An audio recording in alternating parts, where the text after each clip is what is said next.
Shalom saudara-saudara yang saya kasih dalam Kristus. Ya, hari ini kita masih beribadah secara online. Tapi saya percaya oleh anugerahnya segenap pengurus dan jemaat House of Grace dalam keadaan sehat jasmani dan rohani. Tema kita bulan ini masih tentang penyerahan hak. Ini menarik karena pada dasarnya orang sangat tidak suka dengan keadaan yang kacau, kekurangan, apalagi krisis. Banyak orang mengejar hidup yang utuh, nyaman, dan mapan kalau bisa.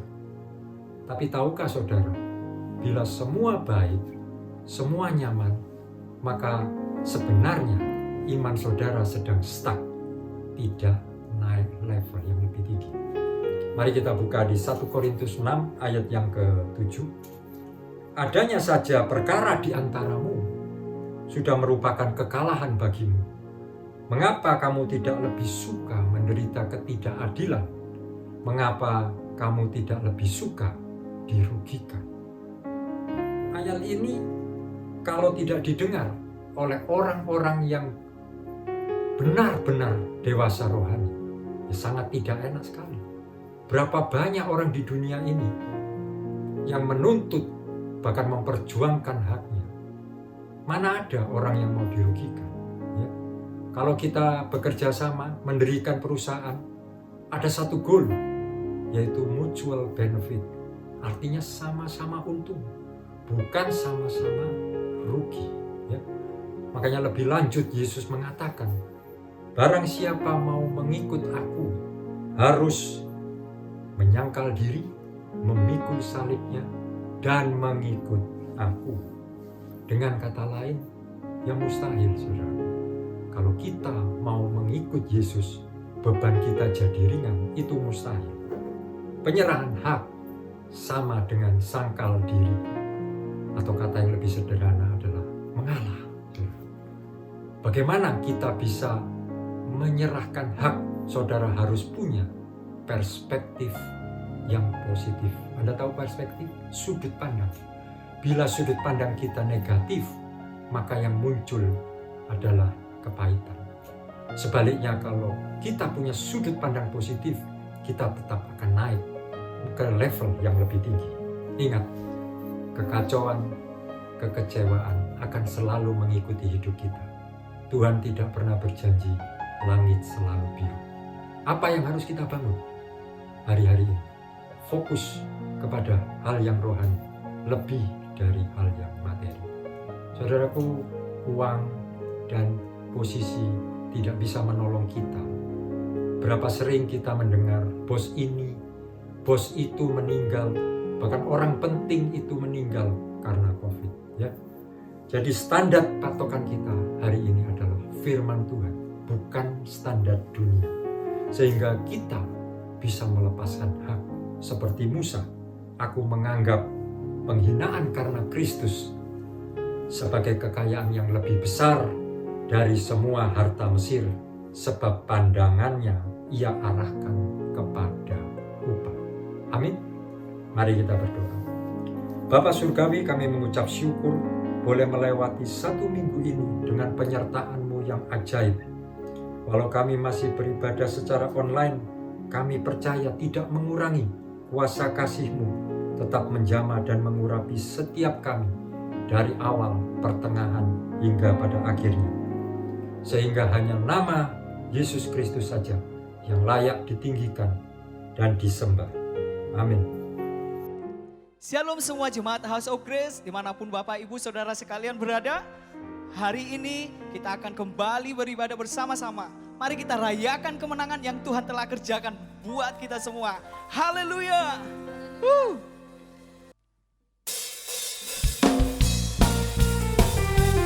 Ada kuasa dalam nama Yesus. Kuasa yang membebaskan. Kuasa yang menyembuhkan. Semua yang percaya katakan amin.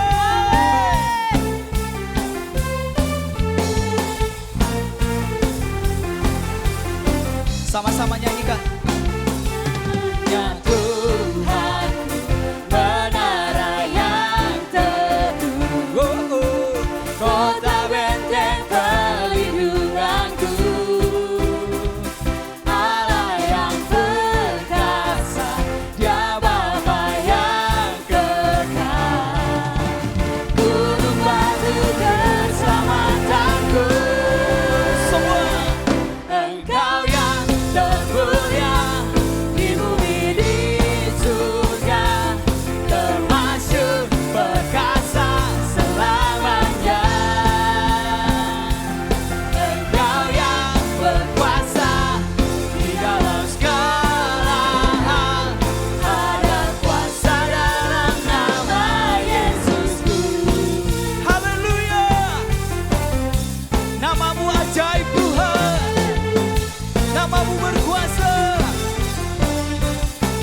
Katakan, Engkau Tuhanku, menara yang teguh, kota benteng, kota benteng perlindunganku,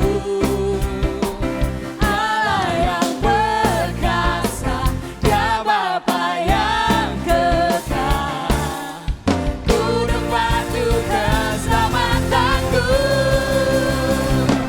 Engkau yang bermulia di bumi di surga, termasyur perkasa selamanya. Engkau yang berkuasa di dalam segala hal, ada kuasa dalam nama Yesusku. Engkau yang termulia di bumi di surga, termasyur perkasa selamanya. engkau yang Berkuasa di dalam segala hal, ada kuasa dalam nama Yesusku. Nama di atas segala nama, amin. Nama yang telah membebaskanku, segala kuasa tunduk, segala kuasa tunduk pada nama itu. Yesus Tuhan, segala Tuhan. Nama di atas segala nama, amin. nama yang telah membebaskanku. Segala kuasa tunduk pada nama itu. Yesus Raja segala raja.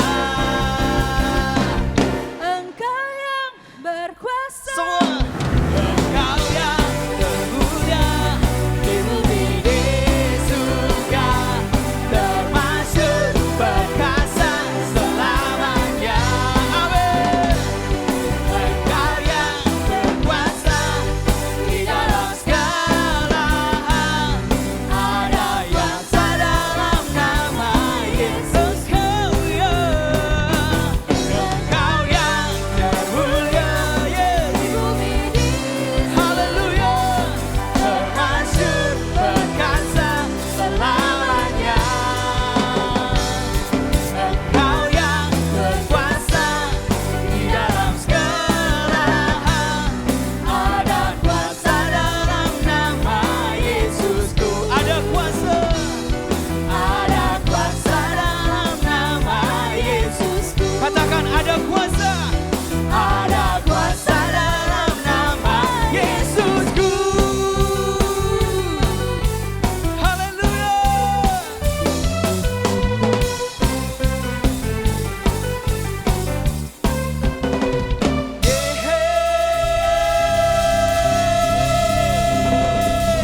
Haleluya.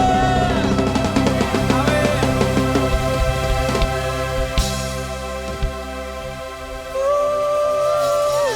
Yes. Namamu yang berkuasa Tuhan. Haleluya. Ada kuasa dalam nama Yesus.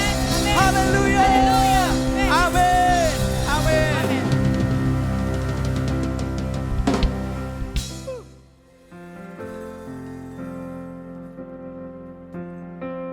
Kita tetap dalam penyembahan.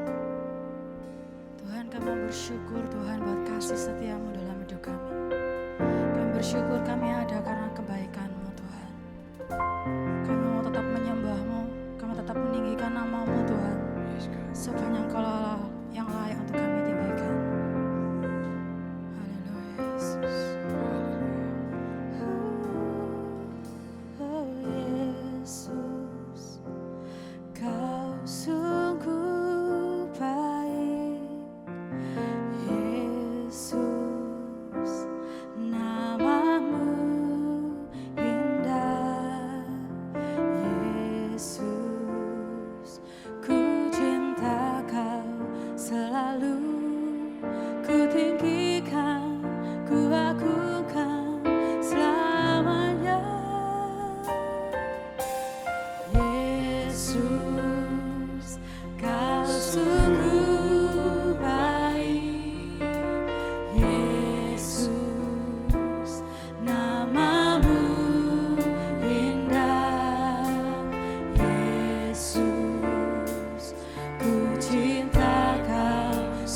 pujimu, ku mau menyembahmu, ku selalu sembahmu. Kau yang layak terima semua pujian, kemuliaan hanya bagi Tuhan. Ku mau memujimu, ku selalu pujimu, ku mau menyembahmu, ku selalu mau menyembahmu, ku selalu sembahmu. Kau yang layak terima semua pujian, kemuliaan hanya bagi Tuhan. Kau yang layak terima semua pujian, kemuliaan hanya bagi Tuhan. Kau saja yang layak, kau yang layak terima semua pujian, kemuliaan hanya bagi Tuhan.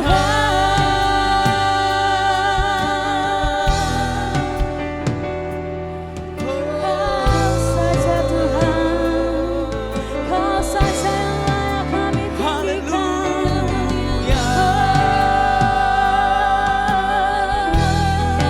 Kami mau memujimu Tuhan, selalu pujimu Yesus. Kami memuji namamu, sebab hanya Kau yang layak Tuhan, tiada yang lain selain Engkau Tuhan. Kami sembah Engkau Yesus, Kau yang layak terima pujian, Kau yang layak terima kemuliaan, Kau yang layak terima keagungan. Segala pujian syukur bagimu. Haleluya. Engkau Yesusku yang baik, Kau sungguh baik. Hosana, Hosana.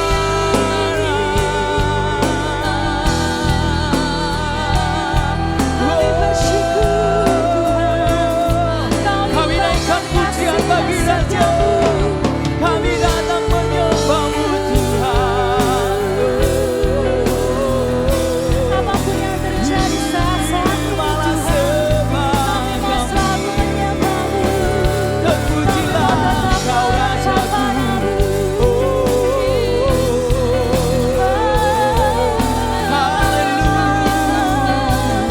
Haleluya, haleluya. Kami sembah Kau Raja yang mulia. Namamu berkuasa. Haleluya.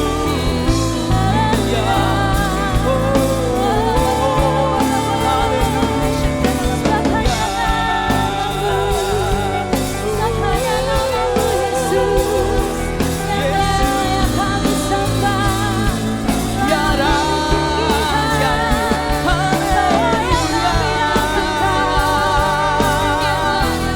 haleluya. Hosana bagi Raja.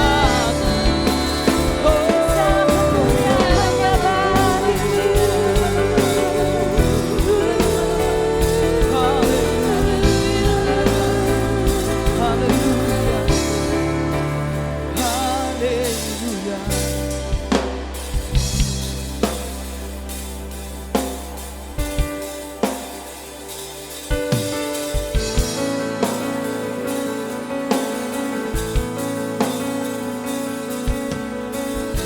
Biar kami terus memandang kemuliaan Tuhan.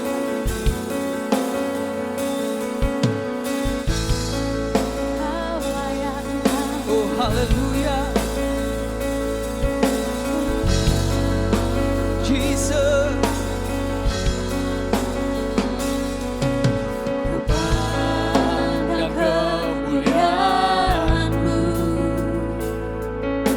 Imam besar Maha-Agung. Kaulah pemilik hidup.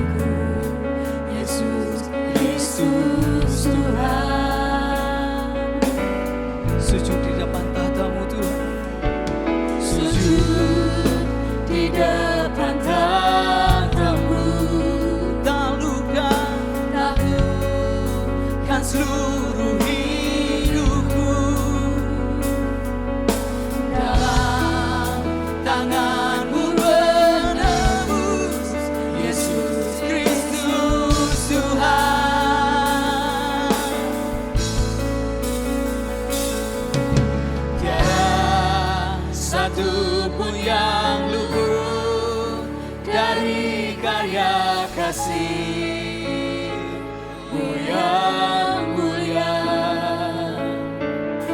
Bagi-Mu segala pujian, hormat, kemuliaan.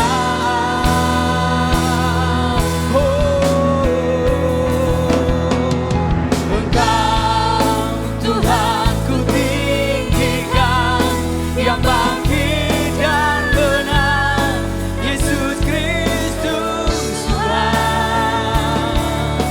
Raja mulia dan luhur, berkorban bagiku. Maka jiwaku,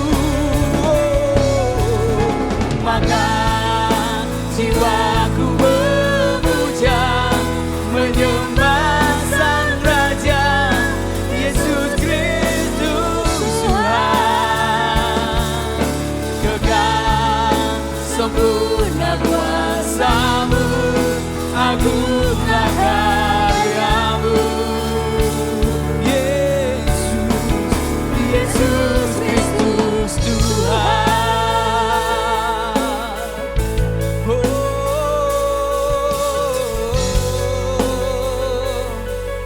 Sujud di depan tahta-Mu Tuhan, sujud di depan tahta-Mu, taklukkan seluruh hidupku. Dalam tangan-Mu penebus, Yesus Kristus Tuhan. Tiada satu pun yang luput dari karya kasih-Mu yang mulia. Bagi-Mu segala pujian, Bagi-Mu segala pujian, hormat, kemuliaan.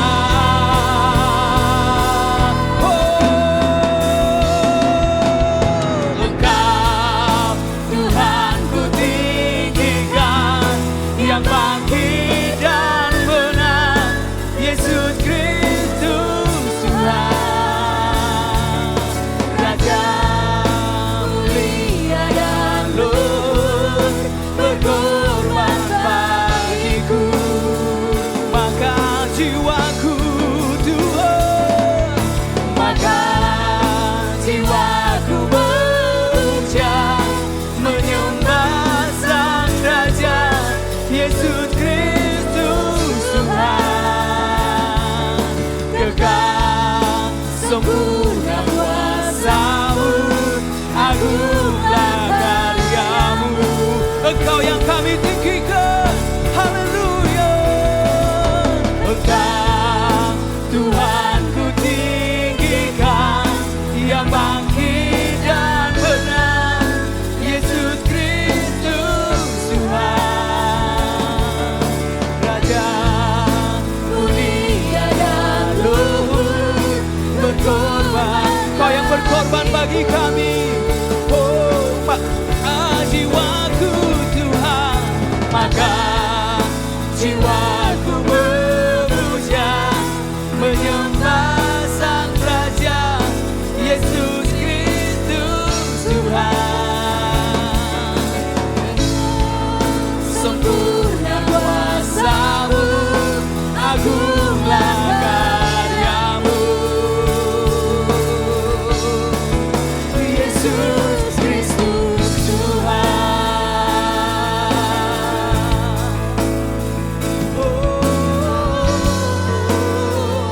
Yesus Kristus Tuhan. Yesus Kristus Tuhan.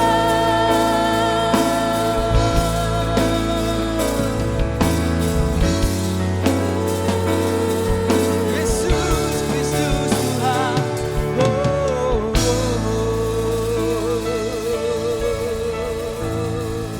Haleluya. Berikan kemuliaan bagi Allah kita. Amin, amin. Yes, God.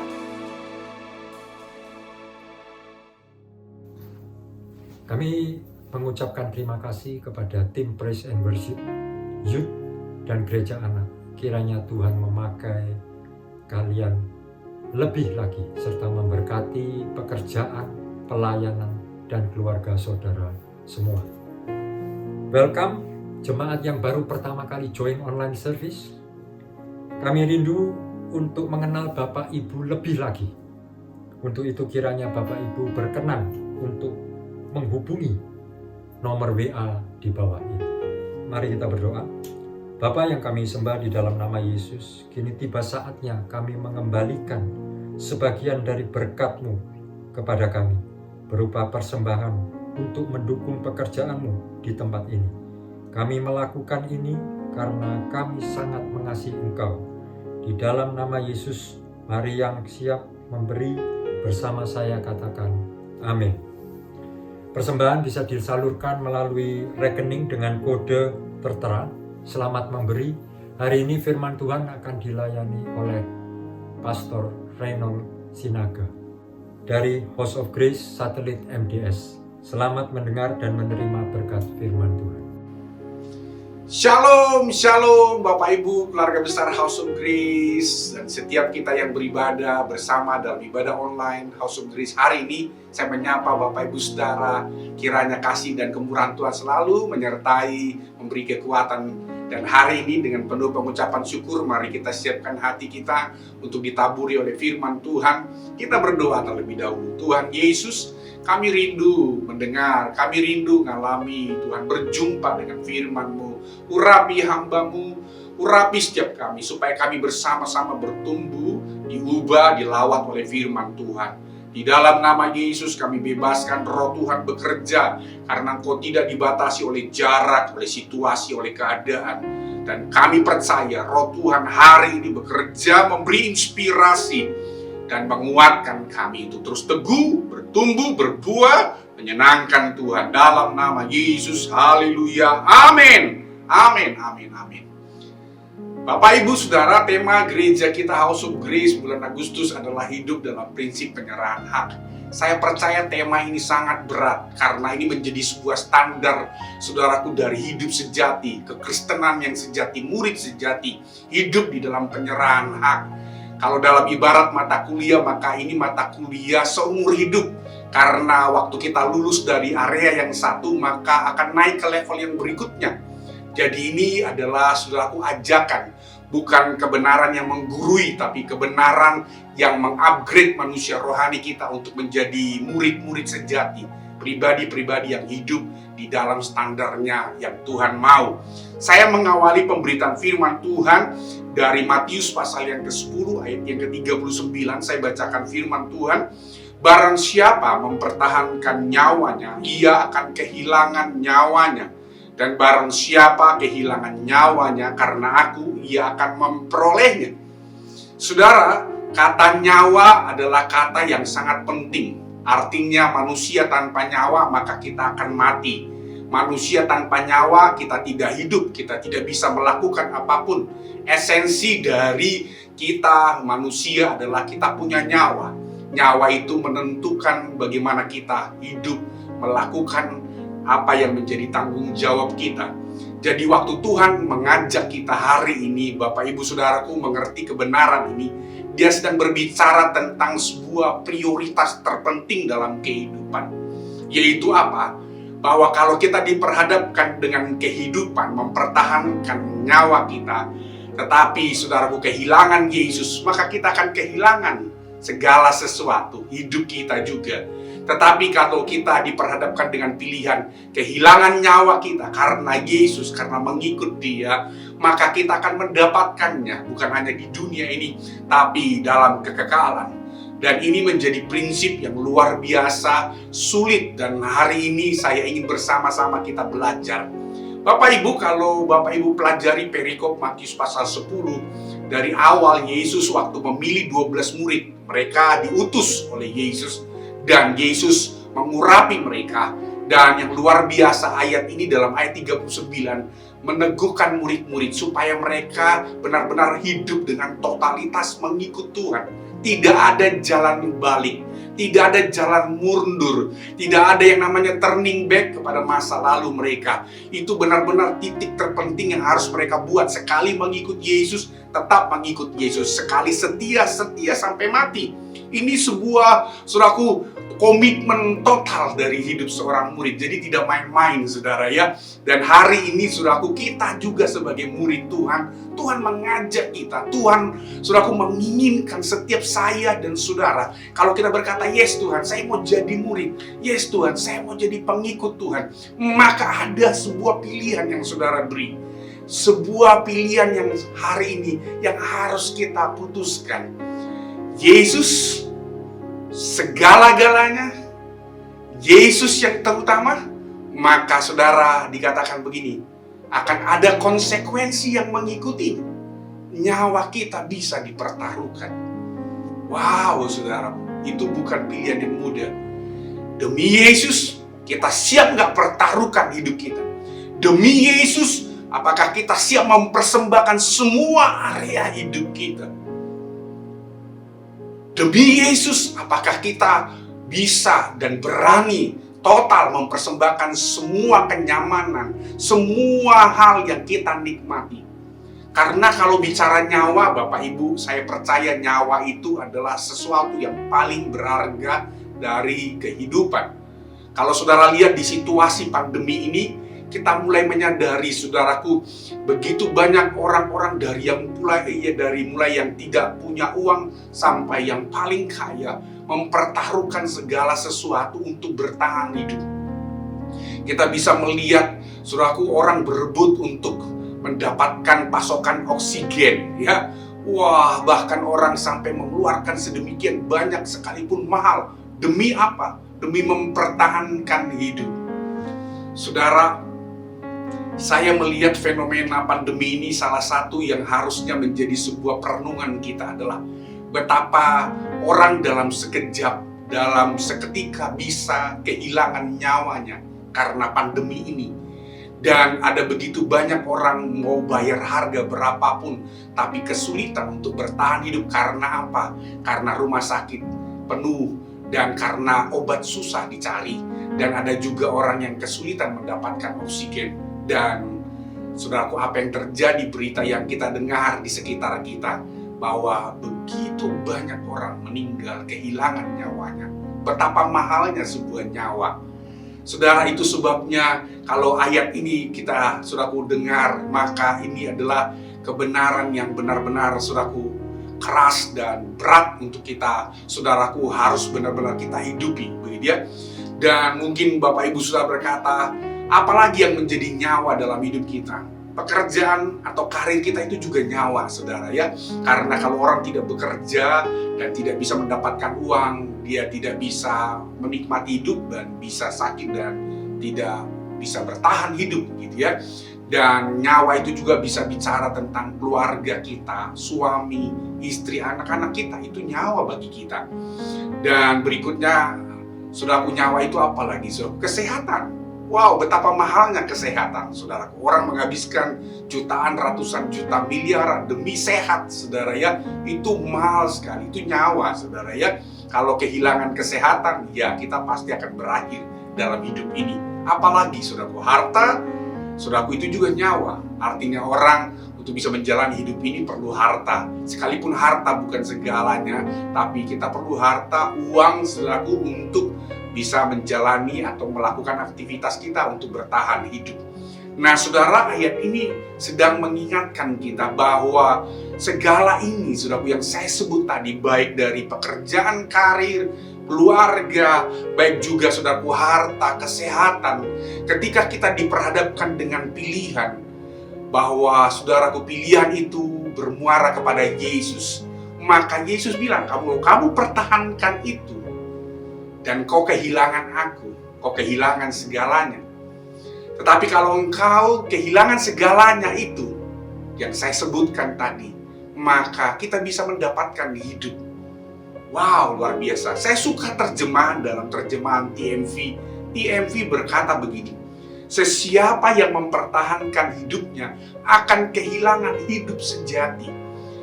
Tetapi sesiapa kehilangan hidupnya karena dia pengikutku akan memperoleh hidup sejati. Wow. Jadi ternyata ukuran hidup sejati sangat ditentukan dari, saudaraku, cara pengiringan kita kepada Tuhan. Bagaimana kita mengorbankan segala sesuatu demi mengikut Tuhan. Saudara, kalau saya jadikan sebuah quotes, maka saudaraku, saya percaya begini, kualitas hidup sejati seseorang tidak diukur dari apa yang dia dapatkan, dari apa yang dia miliki dalam kehidupan, tetapi dari apa yang dia korbankan, apa yang dia serahkan, apa yang dia tabur untuk Tuhan dimuliakan. Jadi hari ini saudara, kita harus berhenti menilai, mengukur seseorang dari apa yang dia miliki, dari atribut, dari jabatan, dari fasilitas, saudaraku, dari penampilan, bahkan dari apa yang menjadi harta miliknya. Kita akan keliru, kita akan salah, saudaraku, menilai sesuatu. Karena Tuhan bilang begini, engkau bisa kehilangan segala sesuatu itu dalam sekejap. Kalau saudaraku, Tuhan mengambil nyawa kita, maka semuanya itu tidak berguna, saudaraku. Tetapi Yesus adalah, saudaraku, segalanya yang kita perlu dalam hidup ini. Yesus harus menjadi yang terutama. Artinya demi mengikut Dia, kita harus membuat sebuah keputusan. Saya rela meninggalkan segala sesuatu. Saya rela menyerahkan segala sesuatu. Saya rela mengorbankan segala sesuatu demi Tuhan dalam hidup saya. Ada banyak orang di luar sana, saudaraku, demi bertahan hidup menggadaikan imannya kepada Yesus. Demi promosi jabatan dia berkompromi dengan ketidakbenaran. Demi gaji, demi popularitas, orang bisa menjual imannya. Demi yang namanya hidup yang sementara dan fana ini, orang rela menyerahkan imannya digadaikan. Terjual oleh karena sesuatu yang fana yang bisa hilang. Dan ayat ini bilang, kalau kau lakukan itu, kau akan kehilangan hidup yang sejati. Wow, luar biasa. Saudara, saya waktu belajar dan mendengar kisah dari David Livingstone, saya pernah menyampaikannya, tapi setidaknya saya refresh karena saya kagum bagaimana totalitas dari pribadi yang satu ini. Dia dijuluki adalah seorang yang terbakar habis bagi Tuhan. Saya waktu baca bukunya, saudaraku, pria yang habis terbakar dengan Tuhan. Dia bukan hanya mengorbankan nyawanya mati di suatu pedalaman Afrika, tetapi 18 tahun itu dia melewati semua pergulatan hidup yang berat. Waktu dia memutuskan pergi ke pedalaman Afrika, itu adalah perjalanan yang tidak ada pintu untuk kembali karena dia sudah mempertaruhkan segala sesuatunya. Dia sudah kehilangan segala sesuatu. Sehingga pada satu kali pada tahun ke-11 dia sempat balik ke Inggris dan Skotlandia. Satu kali dia diundang menjadi penceramah di sebuah universitas di Skotlandia. Ada seorang pria dengan nada yang sedikit sarkas dan merendahkan berkata kepada David Livingstone, apa yang membuat Anda bisa bertahan di Afrika? Saudara, David Livingstone hanya terdiam sejenak dan dia menatap pria itu, anak muda itu, dan dia berkata, apa yang bisa membuat saya bertahan di tengah semua penderitaan, di tengah semua rasa sakit yang sulit, di tengah kehilangan itu? Karena ternyata Bapak Ibu, dia kehilangan istrinya, dia kehilangan anaknya, dia kehilangan, saudaraku, matanya satu, saudaraku, itu menjadi buta karena terkena, saudaraku, ranting-ranting pohon. Lengannya satu tidak bisa digunakan karena bergulat dengan singa di Afrika. Dan dia bilang, apa yang bisa membuat aku bertahan? Itu karena ada satu pria yang paling bermartabat, yang paling tulus, yaitu Yesus. Dia mengungkapkan itu karena dia tahu bahwa, saudaraku, itu semuanya tidak sebanding dengan Yesus yang dia layani. Saudaraku, luar biasa, saudara. Makanya hari ini saya percaya, saudaraku, bahwa rasa kita benar-benar, saudaraku, benar-benar komitmen mengikut Tuhan, maka segala sesuatu dipertaruhkan. Haleluya, haleluya. Saudara, saya juga mendengar berita, saudaraku, di dalam berita online Detik News. Saudaraku, dikatakan bulan Juli akhir, saudaraku, itu data 426 tenaga kesehatan di Jawa Timur itu meninggal karena COVID, saudara. Waktu saya baca berita ini, saudaraku, dikatakan bahwa nakes tertinggi yang, saudaraku, banyak meninggal di seluruh Indonesia, yang tertinggi adalah Jawa Timur, 426 tenaga kesehatan. Saudara lihat, orang-orang yang, saudaraku, mengabdikan hidupnya menolong, saudaraku, bahkan banyak juga relawan-relawan untuk menolong orang-orang. Saya itu angkat, saudaraku, angkat topi tanda respect saya bahwa mereka berjuang menyelamatkan orang-orang untuk selamat dan sehat. Saya mau beritahu begitu pengorbanan yang besar. Banyak juga dari antara mereka anak-anak Tuhan yang luar biasa berkorban. Saya mau beritahu begini, pengabdian mereka, totalitas mereka, terlebih kalau mereka beriman kepada Kristus, maka dengar, mereka tidak kehilangan nyawanya. Mereka beroleh kehidupan sejati. Wow, luar biasa, luar biasa. Hari ini, setidaknya kita hari ini membuat keputusan dalam kehidupan. Di saat-saat dan di masa-masa seperti inilah, kita harus berdiri teguh. Kita harus benar-benar, saudaraku, membuat sebuah keputusan yang mantap, teguh, bahwa mengikut Tuhan itu akan mengorbankan banyak hal. Seperti quotes dari seorang Billy Graham yang dihormati. Dia berkata, saudaraku, ini pasti, saudaraku, quotes yang sangat dipakai oleh banyak orang menjadi prinsip moto hidup yang luar biasa. Dia berkata begini, to receive Jesus cost nothing. Menerima Yesus waktu engkau lahir baru, engkau gak bayar apa-apa. Engkau hanya terima dia dan berkata, Tuhan, aku terima engkau jadi juru selamat, masuklah dalam hatiku. Tetapi saudara Billy Graham berkata begini, tapi to follow Jesus, kau mengikut Yesus, engkau bayar sesuatu. Ada sesuatu yang keluar dari hidup kita. Dan lebih lanjut dikatakan dalam quotes-nya, katakan, saudaraku, to serve Jesus it cost everything. Melayani Yesus kita harus bayar segala sesuatu, termasuk, saudaraku, sesuai dengan ayat ini, nyawa kita harus rela persembahkan bagi Tuhan. Saudara, di tengah pandemi ini banyak orang hanya berfokus kepada how to survive. Sehingga ketika mereka fokus to how to survive, mereka menutup diri untuk bisa, saudaraku, melakukan sesuatu bagi Tuhan. Mereka berpikir bagaimana caranya hidup, bagaimana caranya selamat, sehingga tidak mau memberi lagi waktu, tenaganya, pikirannya, hatinya untuk bisa menjadi berkat bagi orang lain.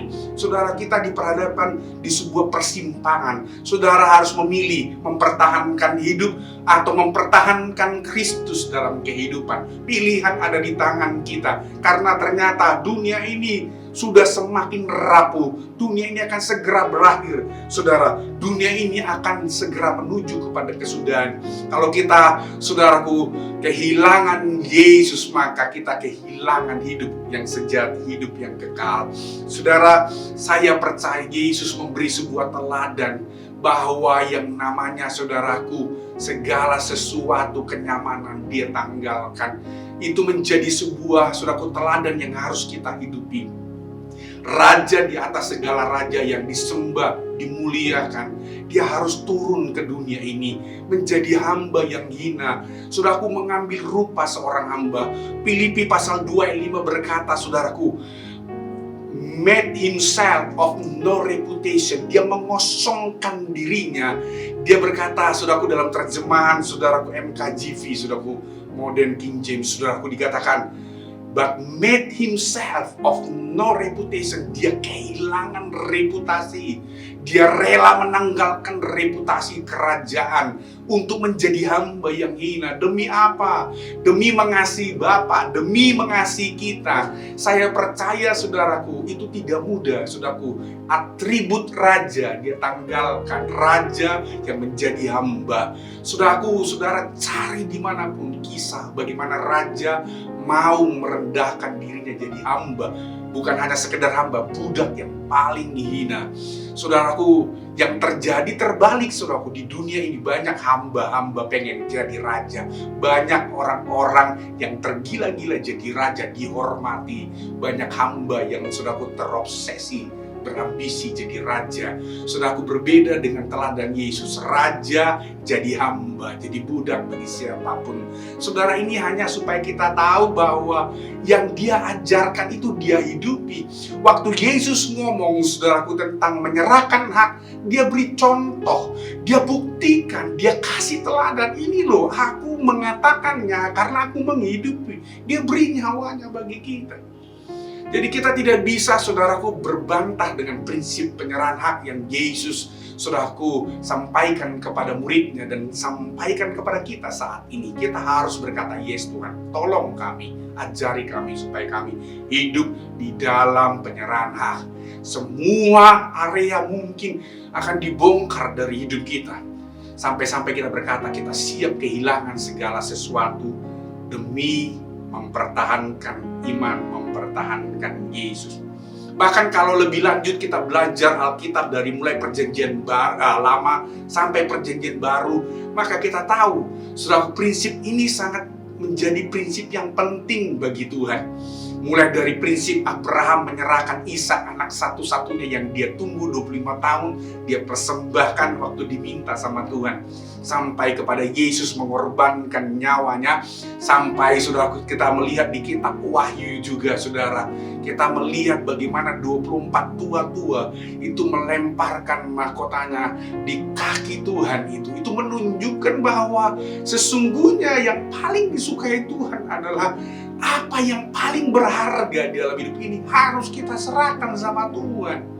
Hanya Dia yang paling berharga. Jadi waktu kita, saudaraku, menyerahkan, saudaraku, yang berharga, kita sedang menjadikan bahwa Tuhan yang berharga dalam hidup ini tidak sebanding dengan engkau. Waktu kita serahkan, saudaraku, nyawa kita, kita sedang berkata bahwa engkau yang paling berharga dari hidupku. Waktu kita serahkan harta kita, waktu kita serahkan jabatan kita sedang berkata, Tuhan, itu semua gak sebanding dengan engkau. Saudara, satu kali, saudaraku, saya mendengar kesaksian waktu saya melayani di Sumatera. Ada seorang hamba Tuhan bercerita bahwa salah satu pemimpin hamba Tuhan yang jadi full time dalam pelayanan yang dia rintis itu adalah orang yang luar biasa hebat. Saudaraku, dia bukan hanya lulusan luar negeri, orang pintar, tapi dia punya jabatan yang tinggi. Dia punya, saudaraku, karir yang cemerlang. Saudaraku, uang gaji yang wow, besar sekali. Tiba-tiba mendatangi hamba Tuhan itu berkata, saya mau jadi hamba Tuhan. Dia kaget, saudaraku, hamba Tuhan yang jadi gembala di gereja itu kaget dan berkata, kamu yakin? Iya, saya udah yakin. Tuhan bicara, saya harus jadi hamba Tuhan. Terus, saudaraku, dia berkata begini, kamu rela kehilangan gaji, karir yang hebat, perjuanganmu sampai kuliah sedemikian lama. Dan dia berkata, iya, saya mau serahkan semuanya karena Yesus adalah segalanya. Wow, dia takjub, dia berkata-kata, ini pengorbanan yang luar biasa. Saudaraku, waktu saya dengar cerita itu, ternyata, saudaraku, saya juga tahu dari cerita berikutnya bahwa hamba Tuhan ini juga adalah, saudaraku, gembala yang menggembalakan gereja itu juga. Ternyata dulunya, saudaraku, dia adalah seorang pengusaha yang begitu kaya sekali. Dan waktu dia menerima panggilan, dia juga meninggalkan segala sesuatu dan terjun melayani Tuhan sepenuh waktu. Dan saya mulai menyimpulkan dalam hati saya, oh, ternyata spirit yang sama yang pernah dia tabur dalam hidupnya, ternyata itu menjadi benih bagi banyak orang, termasuk pemuda yang luar biasa yang, saudaraku, juga menyerahkan hidupnya melayani Tuhan. Itu ternyata menjadi warisan rohani. Saya mendengar gereja ini dipakai Tuhan dan jadi gereja yang besar dan dengan bangunan yang begitu megah dan pelayanan yang begitu banyak, memenangkan banyak orang. Saya diberkati bahwa ternyata, saudara, lihat, Yesus memperhitungkan semua orang-orang yang meresponi hidup di dalam penyerahan hak. Karena bagi Tuhan itu adalah, saudaraku, jalan terpenting menuju perkenanan dan kemuliaan. Ada quotes berkata, no glory without sacrifice. Itu benar, saudaraku. Tidak ada kemuliaan tanpa, saudaraku, pengorbanan. Pertanyaannya begini, bagaimana kita bisa, saudaraku, menghidupi prinsip penyerahan hak? Saudaraku, bagaimana, atau sesuai dengan judul khotbah saya, bagaimana kita bisa hidup mempersembahkan hidup kita? Karena itu bukan perkara mudah. Saudara, itu tidak lahir dengan retorika, saudaraku. Itu bukan kamuflase seperti yang terjadi, saudaraku, di generasi kita ini. Mungkin, saudaraku, demi konten, demi follower, atau demi subscriber, saudaraku, orang bisa merekayasa. Saya tidak mengatakan bahwa saudaraku konten creator di generasi kita ini banyak yang begitu, saudara. Saya hanya berkata begini, ada orang demi konten, saudaraku, demi follower melakukan hal-hal yang kelihatan berkorban, tapi sesungguhnya hanya ujung-ujungnya bermuara kepada, saudaraku, pendapatan income dari follower atau dari subscriber dari, saudaraku, konten YouTube mereka. Saudara, saya mau beritahu, itu bukan nilai yang seperti itu. Tuhan Maha tahu. Dia tahu kedalaman kita. Dia lihat yang paling tersembunyi dari tatapan pandangan manusia. Dia tahu yang sungguh dengan hati, dengan ketulusan, dengan kesungguhan menyerahkan haknya. Kita nggak bisa membohongi. Manusia bisa kita bohongi, tapi Tuhan tidak. Mata Tuhan tertuju kepada dunia ini. Makanya waktu saudara bertanya, mengapa saya bisa menyerahkan hidup saya juga berkata, saya memilih, memutuskan, saudaraku, mengambil kesempatan menyerahkan hidup saya melayani Tuhan sepenuh waktu pada tahun 2000 di bulan, saudaraku, April. Itu bukan perkara yang mudah. Saya masih sangat muda, saudaraku, tapi waktu saya memutuskan, saudaraku, di umur masih 19 tahun, saya berkata, Tuhan, aku menyerah, aku mau melayani Engkau seumur hidupku. Saya pertaruhkan masa muda saya pertaruhkan, saudaraku, semua karir saya hanya mau berkata begini, yes Tuhan, saya mau belajar mengikut Tuhan. Dan kalau saudara bertanya apakah itu hal yang mudah, enggak, saudaraku. Jiwa muda, orang melihat situasi, belum lagi harapan orang tua yang disematkan kepada saya untuk mengambil tanggung jawab untuk, saudaraku, menolong mereka, menolong ibu saya pada waktu itu dengan keluarga yang tanpa ayah. Beban tanggung jawab yang berat. Tapi saya mau berkata, waktu ayat itu muncul, mata Tuhan menjelajah seluruh bumi untuk mencari orang yang bersungguh hati. Garis bawahi kata bersungguh hati. Itu bukan hati yang mendua, bukan hati yang berpura-pura. Ayat itu berkata bersungguh hati. Ketika saya dengar, ketika saya baca ayat itu, saya tidak bisa tidur. Saya bangun dan berkata, Tuhan, ini hidupku, pakai aku. Saudara, saya tahu kalau saya bisa bertahan hari ini, saudaraku, 21 tahun menjadi hamba Tuhan sepenuh waktu, saya tahu hanya karena kemurahan Tuhan. Hari ini, Bapak Ibu, apa yang membuat kita bisa bertahan untuk terus hidup di dalam prinsip penyerahan hak, hidup yang selalu dipersembahkan bagi Tuhan? Yang pertama, pasti ini yang menjadi yang paling utama, paling, saudaraku, paling penting, yang menjadi alasan, yang menjadi pondasi kita bisa melakukannya, yaitu apa? Mengasihi Tuhan dengan totalitas, mengasihi Tuhan dengan sepenuh hati, sepenuh jiwa kita. Itu sebabnya Matius 22 ayat 37 sampai 39 berkata, jawab Yesus kepadanya, kasihilah Tuhan Allahmu dengan segenap hatimu, dan dengan segenap jiwamu, dan dengan segenap akal budimu. Itulah hukum yang terutama dan yang pertama. Dan hukum yang kedua yang sama dengan itu ialah kasihi sesama manusia seperti dirimu. Saudara lihat ayat ini berkata mengasihi Tuhan, itu ternyata menjadi inti semua dari firman Tuhan. Bahkan dikatakan itu adalah hukum yang terutama, prinsip yang terutama. Saudara, jadi artinya ayat yang mungkin sering kita dengar, tetapi ternyata mengaplikasikannya itu tidak sesederhana kita membaca dan mendengar. Karena kasih yang Tuhan tawarkan itu adalah kasih yang penuh dengan konsekuensi. Apa dikatakan konsekuensinya? Hatimu sepenuhnya, bukan bercabang, hatimu 100%, sepenuh hati, jiwamu, pikiranmu. Di dalam jiwa ada pikiran, perasaan kita. Bahkan mungkin perasaan kita sering kali, saudaraku, disakiti, dilukai. Saudaraku, jangan sampai hati yang terluka, yang kecewa itu menghalangi kita untuk mengasihi Tuhan. Katakan segenap jiwamu, hatimu serahkan. bahkan segenap akal budimu, saudara. Artinya apapun yang mendera hati kita, apapun yang menekan jiwa kita, apapun saudaraku yang mungkin saudaraku menekan, bahkan saudaraku menyerang akal budi kita, itu tidak akan menghalangi kita untuk tetap mengasihi Tuhan. Karena ini berkata, kasih aku dengan segenap hati. Berarti kau siap dilukai, kau siap saudaraku kecewa, engkau siap saudaraku mengalami keremukan, engkau siap mengalami penolakan, dan kau berkata tidak, semuanya yang aku rasakan itu tidak akan menghalangi aku, saudara. Saya juga mau berkata, dari semua pengalaman-pengalaman itu yang saya juga lewati dan Bapak Ibu juga alami, saudaraku, kalau kita hari ini bertahan, saya mau beritahu, hanya karena kasih Tuhan. Itu sebabnya saudaraku, mari pegang terus pribadi itu, mengasihi Tuhan. Saudaraku, we can give without loving, but we can't love without giving. Saudaraku, kita bisa memberi tanpa kasih, tetapi kita tidak bisa mengasihi tanpa memberi.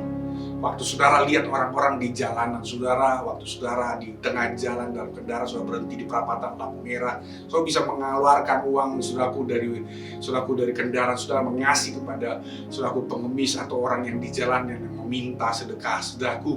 Saudara mungkin tidak perlu menggerakkan kasih saudara. Tetapi saya mau beritahu begini, tetapi waktu kita berkata, aku mengasihi engkau, untuk berkata, ada konsekuensi nak. Kamu siap disakiti? Kamu siap dikecewakan? Kamu siap gak dihargai? Kamu siap gak siap dilupakan? Siap dianggap tidak penting? Siap? Itu adalah konsekuensi kasih, saudara. Makanya waktu Yesus berhadapan dengan pemuda yang kaya itu, dengan lugu, saudaraku, mungkin kita berkata, wah ini orang muda luar biasa keren. Menurut saya, saudaraku, pada dia punya argumen dan pernyataan, wah ini keren. Yesus berkata, waktu pemuda berkata, guru, aku mau mengikut engkau, apa yang perlu saya lakukan? Saya sudah melakukan banyak hal. Yesus berkata, jangan berzina, jangan membunuh, jangan mencuri, jangan bersaksi dusta. Oh sudah semua aku lakukan, guru. Keren gak? Keren. Hormati orang tuamu. Wah sudah saya lakukan, guru. Wah kita bisa angkat 2 jempol kepada pemuda ini, saudara. Wow, luar biasa. Karena banyak orang tidak bisa melakukan semua itu. Tapi pemuda ini berkata, aku udah lakukan. Tapi yang menarik, Yesus berkata begini, oke, kalau kamu sudah lakukan semuanya, jual hartamu. Wah, saudara lihat apa yang terjadi. Saudara lihat di dalam Matius 19 ayat 22, saya bacakan firman Tuhan. Ketika orang muda itu mendengar perkataan itu, pergilah ia dengan sedih, sebab banyak hartanya. Wow, saudara. Dia menang dari area-area tertentu, tapi dia gagal menyerahkan di area harta, saudara. Karena ternyata harta itu sesuatu yang lebih penting dari Yesus. Bagaimana mungkin dia mau menyerahkan nyawanya kalau dia nggak bisa menyerahkan, saudaraku, hartanya? Itu kan prinsip yang harus kita mengerti. Menyerahkan harta aja nggak bisa, bagaimana Tuhan bilang serahkan nyawamu? Pasti nggak mau, saudara. Makanya satu kali ada seorang jemaat, saudaraku, waktu saya melayani sebuah gereja, dia menghampiri saya, saudaraku. Saya percaya pertanyaan itu sebenarnya pertanyaan sedikit agak menjebak, saudaraku ya. Dia bertanya kepada saya, Pak Pendeta, Yesus tidak mengajarkan persepuluhan, Yesus tidak menekankan persepuluhan dalam perjanjian baru. Mengapa kita harus melakukannya? Itu kan dalam perjanjian lama saja ditulis. Jadi menurut saya tidak perlu harus memberikan 1/10. Saudara, saya hanya menatap sejenak dan saya berkata kepada jemaat itu, saudara, Bapak mau hidup dalam perjanjian lama atau mau perjanjian baru? Oh perjanjian baru dong Pak Pendeta. Dengan spontan sekali dia menjawabnya. Saya bilang, Pak, kalau Bapak hidup dalam perjanjian baru, Yesus tidak menuntut 1/10. Dia menuntut 100%. Oh dia kaget, saudara ya. Saya bilang begini, Pak, 1/10 itu menurut saudaraku tradisi teologi zaman saudaraku pada zaman itu 1/10 adalah angka kedagingan manusia rela memberi kepada Tuhan. Kalau udah lebih dari itu udah mulai berat. Apalagi Tuhan bilang memberi dengan sukacita. Rela memberi titik terendah aja, titik kedagingan nggak rela. Gimana Tuhan berkata berikan 100% hidup? Makanya pada zaman rasul-rasul mereka menjual hartanya, meletakkan kaki di rasul-rasul. Ananias, Safira, saudaraku, mereka menyembunyikan sebagian. Mati, saudaraku. Kenapa? Karena rasul-rasul sedang memberikan prinsip yang penting dari apa yang Tuhan mau. Itu apa? Sepenuh hidup kita. Segenap kekuatan, segenap hati, segenap jiwa. Wah, langsung dia mikir. Saya tanya langsung balik. Bapak mau hidup dengan prinsip perjanjian lama atau perjanjian baru? Wow, saudara. Akhirnya dia mulai, saudaraku. Iya, 1/10 ya Pak. Iya. Saya ngerti, saudara. Bagaimana orang bisa berkata, saya mau radikal hidup totalitas sama Tuhan. Dengan 1/10 tidak menang, saudaraku. So, ya, saya mau beritahu kepada Bapak Ibu Saudara, kalau kita tidak menang dengan 1/10, bagaimana Tuhan bisa berkata begini, minta nyawamu. Minta yang paling berharga. Dengan 1/10 kita nggak bisa menang. Gitu ya. Bapak Ibu yang dikasihi Tuhan, kalau kita mengasihi Tuhan, maka kita berkata, semua ini berasal dari Engkau. Aku kembalikan kepada Engkau. Satu kali Polikarpus, saudaraku, seorang yang radikal mengikut Tuhan, di usia yang sangat renta, waktu dia lagi berdoa, tiba-tiba sepasukan tentara, saudaraku, mendatangi tempat kediamannya. Ternyata, saudaraku, ada salah satu pengikutnya membocorkan tempat persembunyiannya karena dia sudah diburu oleh pemerintah, karena termasuk orang yang berani vokal menentang pemerintah sebagai penguasa yang harus disembah. Saudara, pada tahun itu, saudaraku, Polikarpus menjadi DPO, daftar pencarian orang yang harus ditangkap karena pengaruhnya luar biasa, mempengaruhi orang-orang percaya untuk tidak menyembah penguasa pada waktu itu. Dan pasukan itu kaget waktu menangkap Polikarpus, ternyata udah tua sekali. Dan saudara Polikarpus berkata, izinkan saya berdoa dulu baru saya akan bersedia ditangkap. Dia berdoa 1 jam, bukan mendoakan dirinya, dia bersyafaat bagi siapapun pemerintah dan termasuk tentara-tentara yang menangkapnya. Singkat cerita, sebelum dia dieksekusi mati, saudaraku, penguasa, para pejabat dan para orang-orang yang berteriak itu, Polikarpus, sangkali Yesus, kamu akan selamat. Polikarpus, sembahlah penguasa, kamu akan selamat. Hidupmu ini udah tua, ngapain kamu mempertahankan sesuatu kalau kau akan mati, saudaraku? Apa jawaban Polikarpus? Dia berkata begini, dikatakan begini, aku telah mengikut Yesus 86 tahun. Dia tidak pernah berbuat salah terhadap aku. Bagaimana mungkin aku menista Raja yang telah mengasihi dan menyelamatkan aku? Saudara, pernyataan itu menjadi pernyataan yang powerful, diingat, menginspirasi banyak orang. Bahwa Yesus yang mengasihi kita telah menyelamatkan kita, mengorbankan nyawanya, menyerahkan nyawanya bagi kita. Masakan kita juga tidak bisa menyerahkan nyawa kita bagi Yesus? Yesus sudah mengawalinya. Saudaraku, saya percaya hari ini kita akan diperhadapkan dengan semua realita. Dan tiba-tiba, saudaraku, kita akan dikejar pada satu kenyataan. Apakah kita akan bersembunyi? Apakah kita akan cari aman? Apakah kita akan cari selamat? Satu kali kelak, saudaraku, ujian totalitas itu akan muncul. Saudara, beberapa waktu yang lalu, saudaraku, salah satu jemaat kita, saudaraku, itu terpapar, saudaraku, oleh virus COVID. Dan saudara, keluarganya juga terpapar gitu ya. Dan saya dan istri waktu itu saudaraku harus membantu saudaraku untuk mencari rumah sakit yang bisa menerima karena dia udah mulai sesak nafas. Saudara, kami melewati berbagai rumah sakit, dan yang saya tidak lupakan, saudaraku, itu sedikit, saudaraku, membuat saya sampai shock, saudara, ya, sama istri saya. Karena kami harus cari, saudaraku, ruang IGD, dan kami harus masuk ke ruang IGD. Di beberapa IGD, saudaraku, termasuk IGD di salah satu rumah sakit. Tiba-tiba waktu kami masuk ke IGD, saudaraku, istri saya kaget, saya juga kaget. Ternyata saking gak ada ruangan untuk kamar-kamar pasien udah penuh, saudaraku. Itu, saudaraku, di ruangan IGD itu di lantai-lantai depan dari pintu masuk itu sudah orang berjejer banyak sekali yang kesakitan, yang menangis, yang ada yang masih belum ada dapat oksigen, itu terpapar dengan luar biasa. So, menakutkan secara kasat mata. Dan saudara, tulisan di ruangan itu berkata, ruangan sangat berbahaya. Kenapa? Saudaraku, sangat bervirus begitu ya, saudara. Wah, saudaraku, saya berpindah dari IGD ke IGD. Saya mau bilang begini, kalau saya mau mikirin, saudaraku, nyawa, waduh, saudaraku, saya tidak mau, saudara. Tapi saya tahu begini, apa yang membuat saya melakukan itu, percayalah, bukan saya nekat, saudaraku. Saya bukan, saudaraku, sok berani, saudaraku.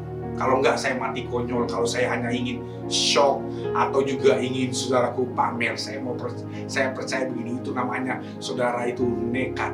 Saudara bisa terpapar, saudara. Tapi saya hanya berkata begini, Tuhan, saya melakukan ini karena saya mengasihi Engkau. Saya melakukan ini karena saya ingin jadi berkat, saudara. Itu tidak mudah, apalagi, saudaraku, beberapa bulan yang lalu saya udah terpapar virus, saya udah rasakan bagaimana penderitaannya, saya udah rasakan bagaimana sakitnya, susahnya bernafas. Justru itu bukan membuat saya jerah, saya mulai menyadari saya aja merasa berjuang untuk bisa sembuh. Dan saya ingin juga kalau bisa menolong orang lain supaya juga sembuh seperti saya. Dan saya percaya kalau bukan karena kasih Tuhan, saya dan istri saya juga tidak berani, saudara. Jujur, itu karena kasih Tuhan. Percayalah, waktu kita mengasihi Tuhan, dan ayat ini berkata, mengasihi sesamamu seperti dirimu, maka percayalah, kita akan bisa bergerak keluar dari zona nyaman kita. Kita akan keluar dari, saudaraku, yang namanya ruang-ruang sembunyi kita, saudaraku. Hiding place yang membuat kita, saudaraku, berpikir aman dan nyaman. Kita akan berkata, yes, saya melakukan sesuatu karena saya mengasihi Tuhan. Yang setuju katakan amin, saudara. Haleluya. Yang berikutnya, saudara, yang kedua, saya menyampaikan 2 poin saja. Yang kedua adalah, saudaraku, mengenali siapa kita di hadapan Tuhan. Saudara, Maria, saudaraku, dalam Lukas pasal 1, saudaraku, dikatakan begini, saudaraku, sesungguhnya aku ini adalah hamba Tuhan, jadilah padaku menurut perkataanmu itu. Lalu malaikat itu meninggalkan dia. Saudaraku, sebelum Maria dipakai, saudaraku, menjadi ibu bagi Yesus, malaikat mendatangi dia. Malaikat berkata, wahai engkau yang mendapat kasih karunia, saudaraku, engkau akan melahirkan juru selamat. Saudaraku, itu pernyataan itu bukan pernyataan yang biasa. Kenapa? Ada konsekuensi di balik itu, saudara. Saudaraku, Maria akan diperhadapkan dengan sebuah realita. Dia mempertaruhkan nyawanya. Mengapa? Karena dia masih belum menikah, dia masih perawat, dan pada waktu itu, saudaraku, kalau ada orang hamil di luar nikah, dia akan dihukum secara hukum Taurat, dia akan dirajam mati. Saudaraku, dia akan, apalagi yang dia pertaruhkan, dia akan siap ditinggalkan sama Yusuf. Bahkan kita tahu Yusuf bersiap-siap mau meninggalkan Maria karena peristiwa itu. Dia bisa, saudaraku, membuat keluarganya juga mengalami aib karena perbuatannya. Tapi yang keren nih, saudaraku, Maria berkata, sesungguhnya aku ini hamba Tuhan, jadilah padaku menurut perkataanmu. Saudara, apakah dia pendeta? Apakah dia imam di bait Allah, di sinagog? Apakah dia rabi? Tidak, dia orang biasa. Dia wanita sederhana, tapi dia mengerti firman. Dia berkata dengan perkataan yang powerful dan profetik bagi kita. Sesungguhnya aku ini hamba Tuhan, jadi padaku. Dia mempersembahkan rahimnya untuk Mesias Juru Selamat. Saudara, saya percaya Tuhan tidak lagi meminjam rahim kita untuk melahirkan Juru Selamat, tapi ada rahim-rahim yang lain, saudaraku, yaitu ruang-ruang dalam hidup ini yang kita persembahkan supaya manifestasi Kristus, realitas, kebenaran dan kuasanya dinyatakan lewat hidup kita. Mungkin itu mempertaruhkan karir kita, itu mungkin mempertaruhkan, saudaraku, nama baik kita seperti Maria, nama baiknya. Itu mempertaruhkan hubungan kita. Orang mungkin bisa meninggalkan kita, sahabat kita, tunangan kita, bahkan mungkin orang lain. Maria siap melihat itu terjadi. Dia berkata, aku ini hamba Tuhan. Apa yang mau saya bagikan, saudaraku? Bagaimana kita hidup mempersembahkan segalanya bagi Raja kita. Hidup dalam penyerahan hak, sederhana. Kenali siapa kita. Sesungguhnya kita ini hamba. Kata hamba di situ dulos, saya ini tidak berguna, saya ini tidak punya hak untuk hidup, saya ini cuma jongos, saya ini cuma keset, saudara. Waktu kita sadari itu, kita bersedia untuk diremukkan, kita bersedia untuk diinjak-injak. Itu sebabnya firman Tuhan, saudaraku, berkata di dalam Lukas 17 ayat 10. Dia berkata begini, saudara, firman Tuhan dalam Lukas, demikianlah juga kamu apabila kamu telah melakukan segala sesuatu yang ditugaskan kepadamu, hendaklah kamu berkata, kami ini adalah hamba yang tidak berguna. Kami hanya melakukan apa yang harus kami lakukan. Saya mau berkata, saya ini juga berusaha melakukan apa yang kami lakukan, yang saya lakukan, termasuk yang tadi saya sampaikan. Saya harus lakukan karena saya hamba yang tidak berguna, hamba yang tidak perlu apresiasi, hamba yang tidak perlu pujian, hamba tidak perlu terima kasih, hamba tidak menuntut penghargaan, hamba tidak menuntut saudaraku penilaian orang, karena memang itu harus kita lakukan, kata firman Tuhan. Itulah sebabnya Yohanes Pembaptis berkata, saudaraku, ia harus makin besar, aku harus makin kecil. Dalam Yohanes 3:30, saudaraku. Dalam terjemahan satu versi bahasa, saudaraku, untuk ayat itu, saudaraku, dalam terjemahan BSD, saudaraku, dia katakan, dia harus semakin penting, saya harus semakin kurang penting. Saudaraku, udahlah, kita ini dilihat atau tidak lihat itu tidak penting, saudaraku. Kita dihargai, tidak dihargai, ada orang yang memuji, tidak memuji, itu tidak penting. Itu nggak ada nilainya di mata Tuhan. Hati kita, bagaimana kita menjadikan dia jadi pusat segalanya. Dia menjadi sentral pelayanan kita. Dia yang layak menerima pujian, penghormatan. Saudaraku, Maria sadar, saudaraku, status hamba itu membuat dia rela memberikan segalanya, rahimnya, nama baiknya, nyawanya, saudaraku, keluarganya, dia pertaruhkan. Dia sadar, hamba saya nggak penting. Yang penting Yesus. Haleluya, Yesus adalah segalanya dalam hidup kita, saudara. Saya berdoa, Bapak Ibu yang dikasihi Tuhan, mari kita hidup dalam prinsip ini. Kita sedang diserang dari semua lini, saudaraku, dengan perkembangan teknologi media, saudaraku, teknologi yang canggih di generasi yang dimana kita hidup ini. Kalau saudara cermati, saudaraku, generasi yang sedang hidup ini sedang diserang dari spirit-spirit yang menunggangi media sosial dan semua, saudaraku, kecanggihan di dalamnya. Karena, saudaraku, media yang ada di depan kita, yang ada di tangan kita, di genggaman kita ini, semuanya bermuara kepada penonjolan diri. Waktu saudara update status saudara, waktu saudara mengisi konten-konten dalam media sosial saudara, saudara lihat kalau itu hanya demi orang menilai, memberi jempol, dan memberi pujian, dan memberi apresiasi, dan berkata, wow, keren, apa yang kita punya, apa yang kita kenakan, apa yang kita tampilkan, bagaimana penampilan kita. Ketika kita nggak sadar, saudaraku, kita sedang diintai sama yang namanya spirit peninggian, pemujaan kepada diri. Itu yang bahaya. Saya percaya, saudaraku, saya juga tidak anti dengan media sosial. Saya juga menggunakannya. Tapi hari-hari ini saya mulai mengurangi mana yang harus saya tampilkan, mana yang saya harus posting, karena saya berpikir begini, harus semuanya bermuara kepada, saudaraku, more of God, less of me. Yesus harus yang terutama, Yesus harus yang semakin penting, semakin dimuliakan, Yesus yang harus terkenal, dan saya tidak perlu terkenal. Itulah spirit yang ingin Tuhan kita hidupi. Sehingga kalau kita, saudaraku, diminta, kita akan serahkan. Haleluya, haleluya. Saya ingin tutup khotbah saya, saudaraku, dari seorang yang luar biasa dipakai Tuhan bernama Corrie ten Boom. Corrie ten Boom satu kali ditanya sama anak rohaninya. Anak rohaninya berkata, dia bilang, apa menjadi rahasia supaya dipakai Tuhan, dikenal Tuhan? Saudaraku, Corrie ten Boom adalah seorang hamba Tuhan yang luar biasa dipakai Tuhan dalam masa hidupnya. Bagaimana dia melewati hidup, saudaraku, dari peristiwa Holocaust, dia bisa hidup lolos dari kematian dan mengabdikan hidupnya melayani Tuhan. Saudara tahu apa yang terjadi? Saudaraku, Corrie ten Boom berkata, kalau kau ingin melihat kemuliaan Tuhan dalam hidupmu, dia berkata begini, kalau engkau memegang sesuatu, jangan pegang terlalu erat-erat. Karena kalau Tuhan minta, engkau akan susah, kau nggak akan rela melepaskannya. Corrie ten Boom berkata, kalau engkau memegang sesuatu di tanganmu, peganglah dengan perlahan saja, supaya kalau Tuhan minta, engkau akan dengan mudah melepaskannya.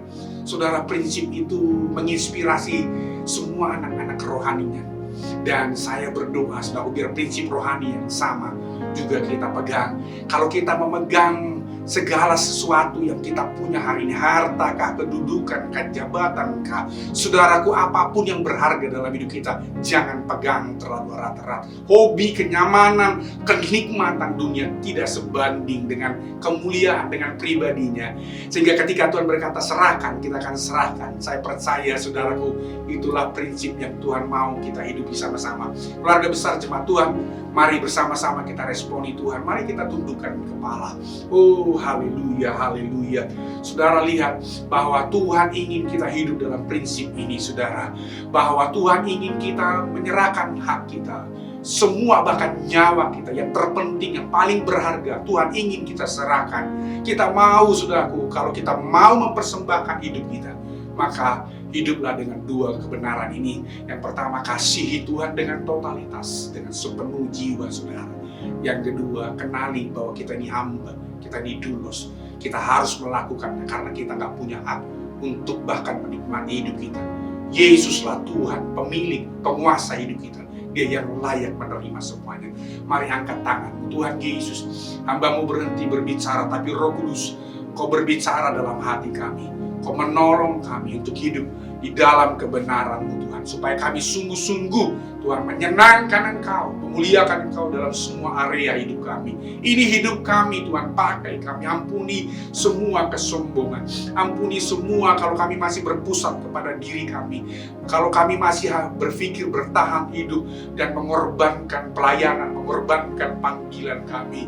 Ampuni kami, Tuhan, kalau kami berpikir untuk Tuhan Yesus, kenyamanan kami demi melayani dan mengabaikan pelayanan. Hari ini, Tuhan, kami rindu firman-Mu hidup di dalam nama Tuhan Yesus. Haleluya, haleluya, haleluya.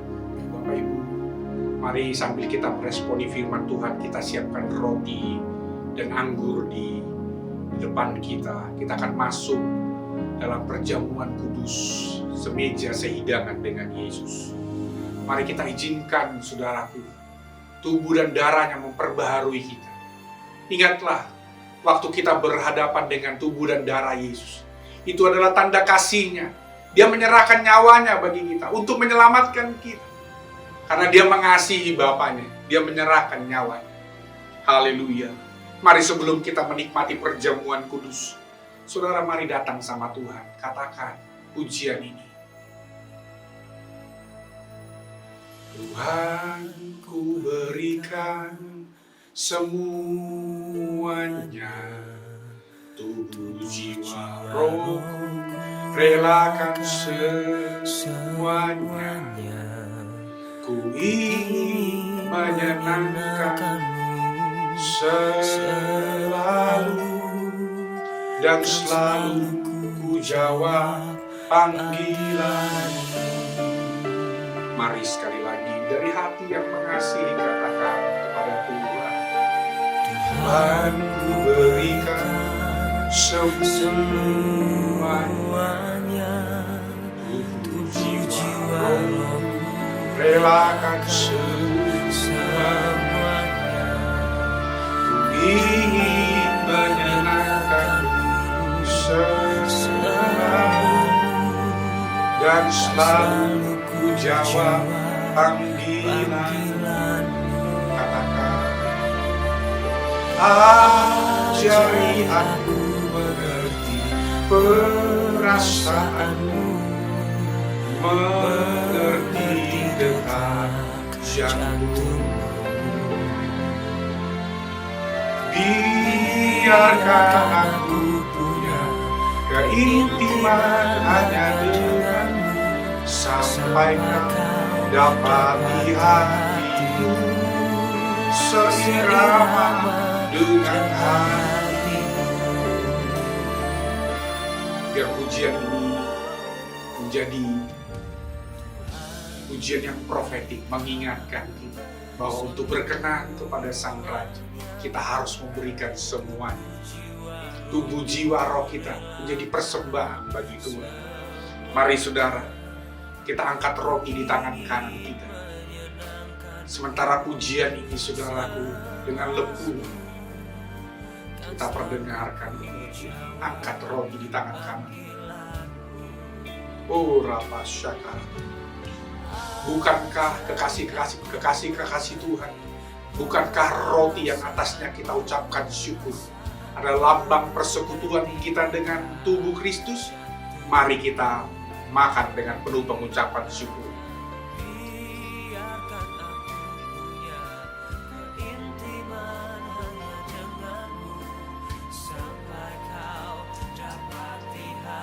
Oh, terima kasih Tuhan buat tubuhmu yang tercabik-cabik demi keselamatan.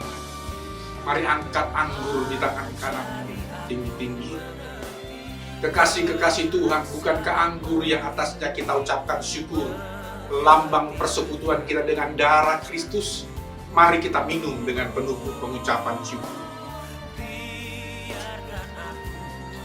Oh, terima kasih. Mari sembah Tuhan sampai kau dapati hatiku seirama dengan hati. Oh, haleluya, haleluya. Mari sembah, ini hidup kami. Ini hidup kami. Terimalah Tuhan. Oh, semua kami mau persembahkan bagi Kaulah segalanya. Terima kasih, Kaulah segalanya. Kaulah yang paling berharga, Kaulah yang paling berarti dalam hidup kami. Kami tidak mau menukarkan Engkau dengan apapun keindahan dunia. Dunia ini tidak sebanding dengan Engkau. Kaulah Tuhan yang paling berharga.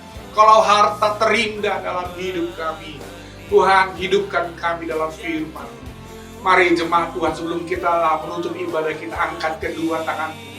Oh, tangan-tangan kami terangkat kepada Engkau. Kami mengasihi Engkau, Tuhan. Kami mau katakan Engkau yang terutama, Engkau yang paling berharga, paling berarti dalam hidup kami. Pakai kami, biar hidup kami berkenan, menyukakan Engkau. Ini kami, ampuni kami kalau kami masih belum berkenan dalam hidup kami, Tuhan. Kami rindu, Tuhan, menjadikan Engkau segala-galanya. Terima kasih buat teladan-Mu, buat hidup-Mu yang diserahkan bagi kami. Kami juga mau menghidupinya, menyerahkan hidup kami untuk Engkau. Mari kekasih-kekasih Tuhan, terimalah, oh, kepenuhan cinta dan kasih-Nya. Oh, hiduplah dalam penyerahan hak dalam nama Yesus. Mari sama-sama kita hidup dalam perkenanan-Nya, menyerahkan semua yang berharga. Damai sejahtera yang berasal dari Bapa kita, cinta kasih dari Tuhan Yesus Kristus, dan kuat kuasa penghiburan dari Roh Kudus turun dalam santero hidup kita dalam nama Tuhan Yesus. Haleluya, haleluya. Amin, amin, amin, amin. Tuhan memberkati Bapak Ibu Saudara. Sampai ketemu dalam ibadah berikutnya minggu depan. God bless you.